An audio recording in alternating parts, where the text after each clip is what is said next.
Il nous faut dire que c'est parce que l'homme a un esprit qu'il peut avoir des relations avec des esprits déchus. Nous croyons que cela explique tout le système du spiritisme et que les personnes défuntes supposées avec lesquelles communiquent les spirites ne sont autres que les armées spirituelles qui représentent les défunts qu'elles avaient connus durant leur vie terrestre. Nous rentrons dans le domaine de l'occultisme. Laissons de côté les phases nombreuses de cette chose dans ses développements et ses résultats à la fin de l'âge. Et considérons le terrible naufrage des esprits et des corps ruinés, des âmes hantées, traquées, affolées, privées de raison, des asiles et des prisons encombrées, des suicides, des déchéances morales et spirituelles. Tout cela parce que ce qui avait été donné à l'homme, spécialement en vue de son union et de sa coopération avec Dieu, à savoir l'esprit de l'homme, a été employé comme le moyen et l'instrument de cette invasion et de ce contrôle démoniaque dans sa vie. Les avertissements redoutables et les jugements terribles prononcés sur toutes les sortes de spiritisme, la nécromancie, les sorcières, les esprits domestiques, le sont à cause de la complicité de l'esprit, de sa légèreté, de son entente avec les esprits déchus, dont le but est toujours de saisir les hommes et les femmes par le moyen de leur esprit. Ils feront cela même en prenant le déguisement d'un ange de lumière et en parlant de religion. Il est étrange, n'est-ce pas, de constater que des hommes qui, il y a 50 ans, ont rejeté leur foi en ce qui est surnaturel dans les Écritures, embrassant aujourd'hui, eux et leur école, si fortement le spiritisme, l'occultisme. C'est là certainement la puissance d'égarement envoyée afin que tous ceux qui n'ont pas reçu la vérité par amour pour elle croient au mensonge et qu'ils soient soumis à son jugement. 2 Thessaloniciens 2, 11, 12. C'est l'arrière-plan de leur vie qui a amené la destruction des Égyptiens, des Cananéens. Et il y avait là du spiritisme sous différentes formes. Mais ils y avaient été entraînés parce qu'ils étaient alliés aux démons.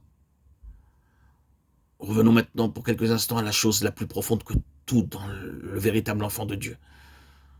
Nous avons consacré à cette question de nombreux audios. Mais il manquerait quelque chose à but présent si nous laissions de côté ce point particulier.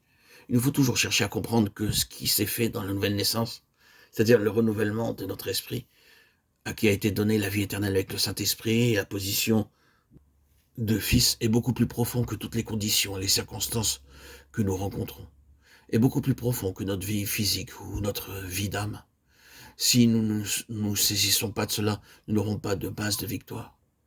Il est possible qu'un enfant de Dieu passe par une grande obscurité psychique, une obscurité mentale, jusqu'à en perdre la raison et être obligé de se faire soigner dans une maison pour maladie mentale.